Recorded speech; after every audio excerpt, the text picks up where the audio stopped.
Hey, what's up, Facebook folks? It's your old pal Schmucker here live again, 2 days in a row at Wire and Steam.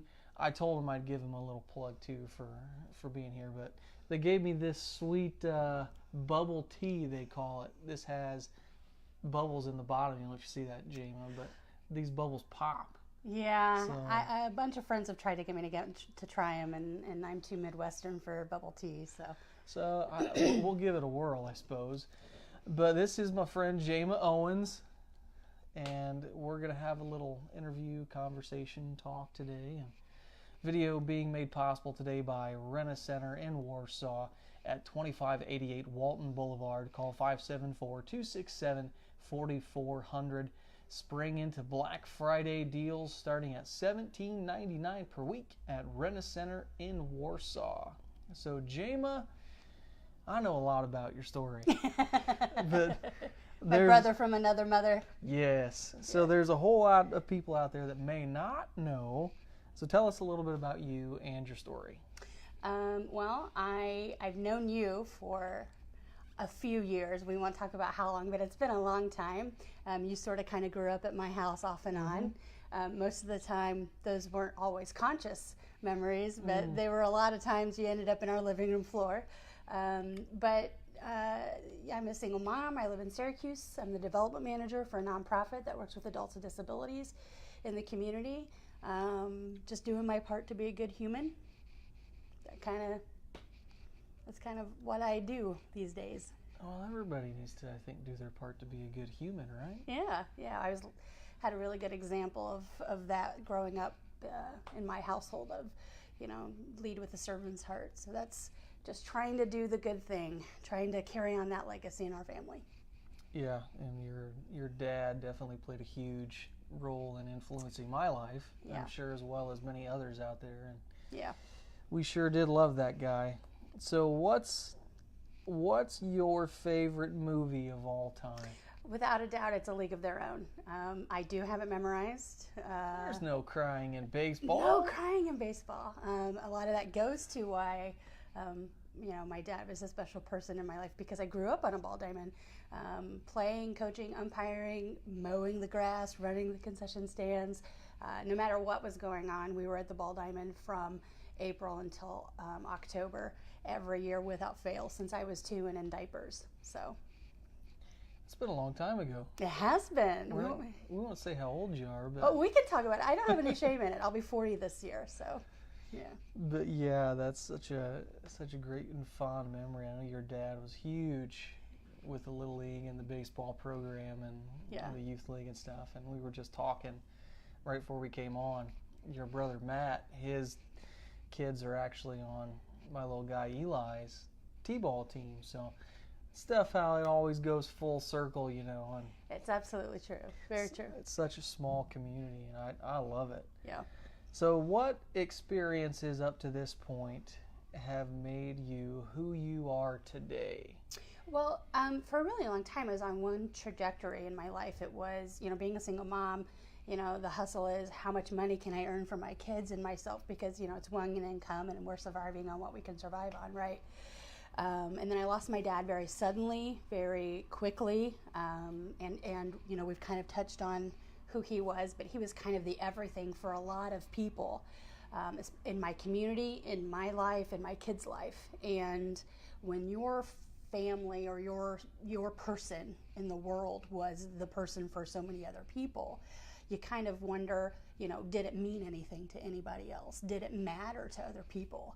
And when 2,000 people showed up to his viewing and 600 showed up the next day for his funeral services, it was an eye-opening experience. Not only did I lose the center of my world for a lot of ways, but I also realized that, yes, the time mowing the grass at the Little League, ball diamond and being on the town council and being involved in the Little Leagues, in the Lions Club, and the cemetery board, those all made a difference for people. They meant something. It was tangible, it was real, and they all felt that loss just as great as we did. So I quit my job. I was traveling about 3,000 miles a month and I left a job in IT sales, and I came to work for a nonprofit with adults with disabilities, and you know, my sister's a nurse and my brother's a cop, so they're, you know, serving others is in our family. You know, and so I have found a really good way of providing a way to use what skills I have in the business world to help, you know, people with disabilities. And it's been amazing. It's been the best job that I've worked so hard at ever. You know, I work just as hard as I did before, and I go home bone tired, but I don't ever second guess what I did to get to this job. I don't second guess leaving my other job.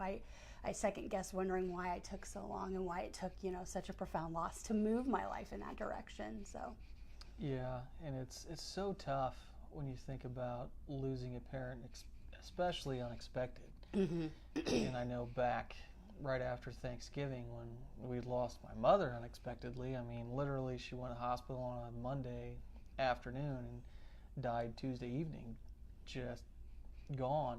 And going through Christmas, and now, you know, you got Mother's Day weekend. This will be our first Mother's Day without her. And Holly and I were just talking, my wife, at lunch, and I'm getting ready to go drop my Trailblazer off to the pit stop, who was just bought by Boggs Automotive. Yep. Well, the kicker there was my mother's old Cadillac we gave to Boggs Automotive to be used for just whatever purposes. Well, guess who's going to get to drive Mother's car this afternoon? That's great. And That's great. Holly was talking about, well, you ought to take, she's like, is that going to be weird for you? You know, it'll probably hit you right in the feels, and you should take it up to the cemetery. And I'm like, that would be kind of weird, a little bit, yeah. She's not going to see it. I mean, not from the cemetery. If she's going to see it, she's already seeing it, right? Yeah. Yeah. But at the same time, I mean, I think sometimes people need that healing maybe and that closure, and to know that they did make a difference. And I know your dad made a huge difference. I know my mother made a huge difference by the amount of people that showed up. And they actually played a song at my mother's funeral that by the Oak Ridge Boys called "Did I Make a Difference?" And I don't think there was a dry eye in the place, because you just, I mean, you think about all those times and those memories and those things that just irritated you, that you kind of took for granted, but you're just like, oh, man, I'm gonna miss that. Yeah. I mean, we, you know, my brother and sister and I, we find ourselves sending each other jokes every now and then about different things, you know, that really irritated us about our dad that we find really endearing now. And you know, both of my boys graduate high school this year. And that's hard for me to believe. Yeah, I know, right? But, you know, that was the first thing. I remember walking into the hospital room after my dad had passed, and that was the first thing that, you know, just kind of smacked into my awareness was, he's not going to get to see them graduate. And it was funny because until then, not even on my radar, right? My dad's going to watch my kids graduate. It was just expected. And the fact that he's not going to get to see them graduate and see the really good human beings that they are, because he was such a good influence in their life. I mean, I know he sees them, and I know he's with them all the time. I mean, the things that they do that repeat just like him, it catches my breath sometimes. And, you know, Michael walks like he does, my oldest, and my youngest is just as snarky and jokey as my dad was. So he's got a lot, you know, there's a lot of him in both of them. But, you know, knowing that they don't get to have him there that day is it's hard. But, you know, you just do what you can do, right? Left foot, right foot, breathe, that whole thing. Yeah, and I mean, everything's got its purpose. Sometimes when you lose loved ones unexpectedly, it's sure hard, but I think the biggest thing that keeps me going, I have to remind myself, is, you know what? I am still alive. Yep. And I'm still here. I'm still moving. I still have people that care about and love about. And so much time gets spent, I think, reflecting rather than moving forward sometimes. And I know beyond a shadow of a doubt that your dad, I know my mother wouldn't want that. So but doing the best we can, right foot, left foot, boy, you hit the nail on the head there. So how has being a mother, you mentioned your boys, how has that molded and shaped your character into what it is? You know, it's really funny. I was always I was determined that I was going to have daughters and they were going to be raised just like I was. There's no woman's role, there's no man's role, there's a people role in the family. And my dad was big on teaching my sister and I how to change our own oil, and we were out on the farm working with him just as much as my brother was, and he showed me how to change brakes, and I was able to play ball with my brother just as much as my brother wanted to. And then I got blessed with 2 boys. And it was funny because now I see I was being prepared for being the mom of 2 boys. But neither one of them are, my oldest is all into computers. He's a brilliant programmer. He's going to go study data science. And my youngest is following my footsteps inadvertently. He's going to study econ and political science at IU. So it's funny because whatever path you think you're going down, just like everything else, it never ends up the way you think, and it's always for the better. What is that saying?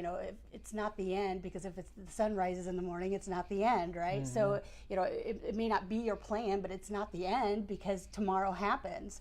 So I went into motherhood with one plan and came out with a different plan crafted for me by someone else, but a better plan.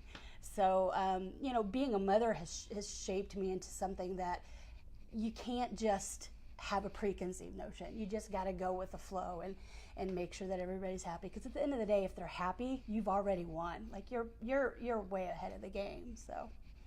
Yeah, there's so much focus on so many areas that probably don't even really matter. Right. Yeah. And then you think about the little things that are so important and that are just really fun things, and you see how you've gotten prepared for experiences to be where you are now. I look back on 20 years of just alcohol abuse and just wandering around in the wilderness trying to figure out what's my purpose. I still try to figure that out now, but I have a little bit better idea.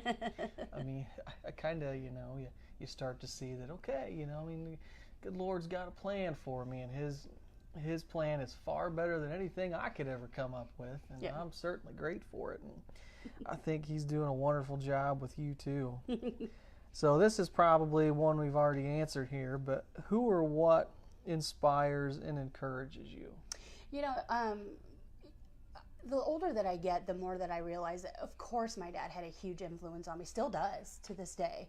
There isn't a day that goes by that I don't think about him. His picture is on my desk at work. I see him every day. I see him in my kids. But I was also shaped by my grandmother, who was his mom, and the town I grew up in. Silver Lake is such a special place.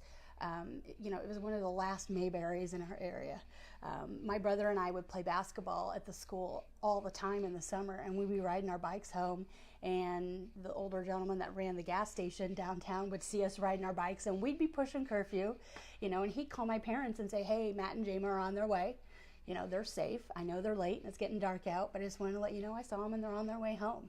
So growing up in a community where it was all about family, it was all about neighbors, it was that front porch mentality, shaped me as a human being too. And Silver Lake's still very much that way. When my dad passed away, the outpouring from that community was unbelievable. Still, even after he passed away, my niece lost her owl, which was a stuffed animal, and that town moved heaven and earth to find that stuffed animal, because it was right after my dad passed. They knew what comfort it brought her, what it meant to our family.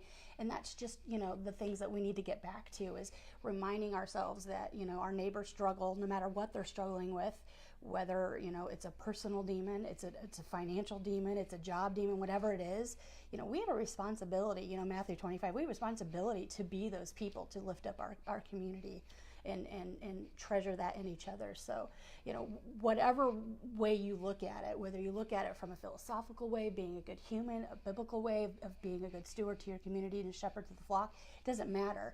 We're all in it together. So, just as much as my dad molded me, my community molded me just as much.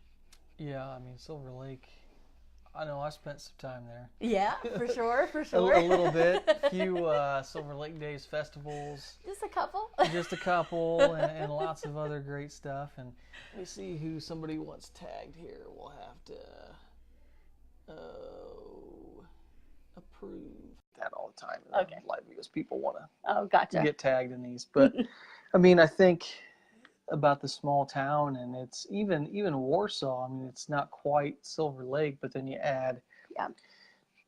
Silver Lake, you got Claypool, you got Atwood, you got Leesburg. I mean, you got Pierceton, and Yeah. maybe even throwing Mentone in the mix. Sure. And it's such a just a group of people that, I mean, I can't even begin to describe there the amount of stuff that, I mean, it's awesome. Yeah. I love it. Yeah. I mean, we're seeing it now with Winona Lake, who just lost, Fire Chief Titus. We're seeing it now. It's not something that's gone and over with, especially in our area. It's just something we have to remind ourselves is there, and to pitch in when needed. Yeah. Mm-hmm. And when I heard about the fire chief and kind of what had happened, I think we take for granted sometimes the way that our police, our fire, the EMS, and the stuff that they do on a daily basis and the things that they have to see. I mean, they may see stuff before 9 a.m. that most of us will never see in our entire life. Yep. And then you may run into them later that day and wonder why they're a little grumpy under the collar and a little irritated. Unless it's my brother, I get a pass on that. I get to make fun of him whenever I want. But no, you're absolutely right. You're absolutely right. It's remember to, I work with a lady who reminds me of something that's really good. It's seek first to understand. And if we meet everybody with that mentality of seeking first to understand why they're upset, why they may be grumpy, why they may have a bad day, we'll remind ourselves that we have grumpy bad days and we come across as grouchy people. And to settle that down in ourselves, if we would take a breath and take a beat for just a half a second, most of the time, 90% of our conflict would be over between each other. So one of the things early on in sobriety that I learned was from Steve Covey's 7 Habits of Highly Effective People. I mention that a lot if you ever watch it's a good book. Videos, but talks about listening with the intent to understand, not to reply. So often we're listening to people and thinking about how to respond before we miss 90% of what they're saying because we're trying to respond already. So I think stopping and taking the time to actually listen to what somebody actually says. I mean, it's being respectful of them. It's being respectful of what they have to say. Not only that, I mean, you're being respectful of yourself. For sure. Because you're allowing yourself to learn maybe what they have to say. Absolutely. So, where do you see yourself in 5 to 10 years? That's a really good question. I'm on the other side of motherhood at this point. Both of my guys will graduate and they'll go to college this fall. So in 5 to 10 years, I'll be graduating my college kiddos, and they'll be starting their own lives in whatever capacity they're going to start those in. So in 5 to 10 years, I'll probably be crying a lot more, coloring my hair more often because I'll have a lot more white hair than I do now. But I imagine that I'll probably still be doing what I'm doing today, finding a way to serve my community. I sit on the board of directors for One Warsaw, which is a group dedicated to shining a light on the different cultures that we have in Warsaw in our own backyard. Todos Juntos, which is trying to get Latino students to understand there's a path to college, even for them, if they don't want to travel outside our community.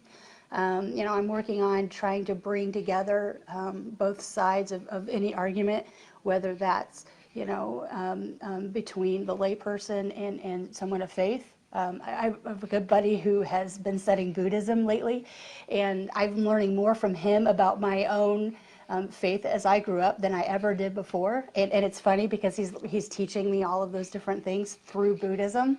It's a really cool experience. He's a really neat, rad dude. It's like you're saying, if we first seek to listen and to understand that A, no one knows it all. We're all learning, no matter how old you get. And B, that the more you learn and the more you pour into yourself, the more capable you are of pouring into someone else. And Ram Dass, I read a lot of his stuff. He's a philosophy guy, and he has this line that says, we're just all walking each other home. And that's true. We really are. We aren't leading. We aren't following. We're all walking together to get to the same point. So if I can be a person who helps walk someone else, but I'm ahead of the game. I'm thinking of, you say talk about that walk home, and I'm thinking of a line from Pink Floyd song called Time, where it says shorter of breath and one day closer to death. Yeah, but I mean, you know, in some respects that's true. But yeah, I mean, eventually we're all going to take the dirt nap, and I think the dash is what I'll call it, between start and end. It's like, what are you going to do with that dash in your life? Absolutely. I mean, for some people, I don't know. I mean, everybody's got to find what they're good at, their purpose is, their skill set that they have. And I think so many times we spend so much time trying to figure that out when it's blatantly obvious. Yeah. I mean, I'm not a factory worker, and I've spent too much time working at a factory. It's not that I have anything against factory work, but I'm kind of slow. You're not wired that way. And I'm not wired. I'm not real mechanically inclined. I can't do a whole lot with my car.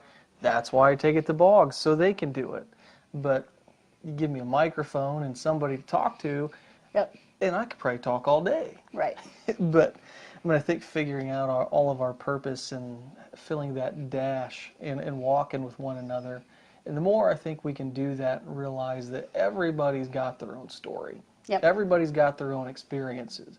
Everybody brings something unique, and that you're not alone. I mean, that's the whole purpose of the videos, is so people understand that they're not alone. Right. Maybe they watch one video and they can relate to that person, and they literally feel like that they're hearing their own story. Yeah. So, I mean, it's just about sitting down, listening to people's story, letting them hopefully relate to it. So that way, maybe they get a bright spot in their day. Sure. Maybe they get a smile for the rest of the day. Maybe they say, hey, I know those two. Yes, like we've already found out, right? But what is your favorite food? You know, my favorite food, which I don't get to have anymore, unfortunately, was my Grandma Annie's mashed potatoes. And, you know, we had one Thanksgiving where that was like what we asked from her. She's like, well, what do you guys want? We want your mashed potatoes. You know, so my brother, you know, he's cooking. He's learning how to cook. He's like, I'm gonna figure out Grandma's recipe. I'm gonna ask her for the ingredients, and I'm gonna make mashed potatoes Thanksgiving. We're like, okay. So we're going along, you know, and you know, we come from a household of, you know, you don't criticize, you don't speak out of turn to people who are older than you. It's an old respect thing. But we're eating our mashed potatoes that my brother has cooked from my grandmother's recipe, and we're noticing that they taste a little sweet. And we're noticing that everyone else is noticing they don't taste quite right. And then, you know, my grandmother just says, Matt, what you put in these mashed potatoes? I was like, well, what you told me, you know, milk, butter, cream. Come to find out, he put sweet cream in the mashed potatoes. So, you know, it was a great lesson, right? When you stick with something that you're good at, stick with what you're good at. But if if you're gonna make mashed potatoes, make sure you leave it to the experts. So, yeah, definitely my grandmother's mashed potatoes without my brother's influence. That is one food that, you know, it is such a simple thing, but it is so easy to screw up. Yeah. Clearly. I think you were talking about the recipes. I'm thinking, okay, when we're talking recipes, we're going to have a handful of this and a pinch of this, a little dab of this. And he went full on sweet condensed cream. It was something else. Matt, I can imagine if you ever watch this video or are watching now, I can only imagine, buddy. But so last question we'll ask you here, who is Jama at her core? You know, I don't think any of us really know that, other than, you know, the things that I know about me that are pretty rock solid, which is, you know, I'm a lucky mom. I got 2 really good kids. I lucked the lottery there, right? I have a really good group of friends that have been with me before my dad passed and after. You know, I think of people like Janie Rager, who, you know, didn't tell me that she was going through her own personal diagnosis the week my dad died, because she knew it just add one layer to me, but came with a cane to my dad's service anyway. I think of, you know, Liz Walker, who before and after my dad's passing is been someone who has let me sleep on her couch when there were nights where I was just like, man, I am not going to be able to handle this. And she's like, that's okay. Come sleep on my couch. She bought the couch in her new house with the idea in mind that there would be people crashing on it, right? She's a great example of someone that I would love to, put a little bit more of Liz in my life. I think of, my oldest son's best friend, Connor.